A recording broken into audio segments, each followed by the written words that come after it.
ఒక పనిని నిర్ణయించుకున్నప్పుడు, అంటే ఏదైనా ఒక పనిని ఉదయం లెగిసిన కాడి నుంచి సాయంత్రం వరకు మనం పడుకునే లోపు ఏ పని చేసుకున్నప్పటికీ కూడా ఆ పని చేసుకోవడానికి మనము ఏం కలిగి ఉండాలి అంటే కనుక మొట్టమొదటిగా సిద్ధపాటును కలిగి ఉండాలి.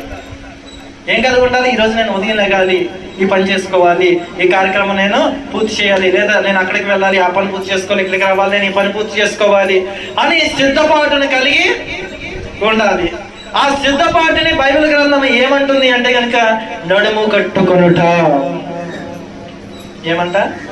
నడుము కట్టుకొని అన్నదానికి సిద్ధపాటుకి సదృశ్యముగా కనబడుతూ ఉంది. నడుము కట్టుకోవడం అంటే ఏంటి?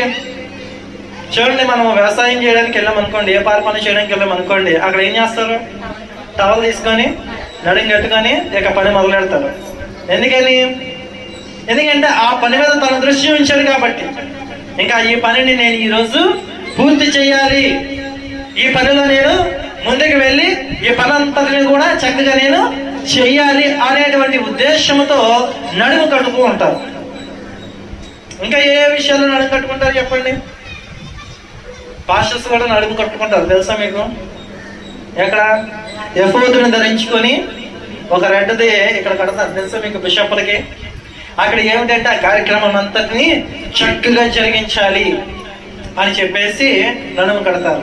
అలాగే యేసుక్రీస్తు ప్రభు వారు కూడా నడుము కట్టుకున్నారు, మీకు తెలుసా? ఎక్కడ నడుము కట్టుకున్నారు చెప్పండి? యేసుక్రీస్తు ప్రభు వారు ఇన్ని సంవత్సరాలుగా వాక్యం వింటున్నారు కదా మీరు అందరూ, ఎక్కడ నడుము కట్టుకున్నారు? తెలియదా? దేవునికి స్తోత్రం. యేసుక్రీస్తు ప్రభు వారు తనని తాను తగ్గించుకొని శిష్యుల పాదములు కడుగుచున్నప్పుడు ఏం చేశారు? ఆయన అక్కడ ఉన్నటువంటి టవల్ తీసుకొని, తుమాలు తీసుకొని నడుము కట్టుకొని ఆయన ఏం చేశారంట?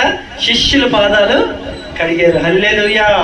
యేసుక్రీస్తు ప్రభు తనను తాను తగ్గించుకొని, ఇదిగో మీలో ఎవరైనా సరే తనను తాను తగ్గించుకునే వాడు మొదట ఈ పని చేయాలి అని చెప్పేసి అక్కడ మనకి కొన్ని విషయాన్ని తెలియజేస్తూ ఉంటారు. అయితే ఇక్కడ నడుము కట్టుకునే విధానము మనం చిన్ని చిన్ని పనుల్లో చూస్తున్నాం.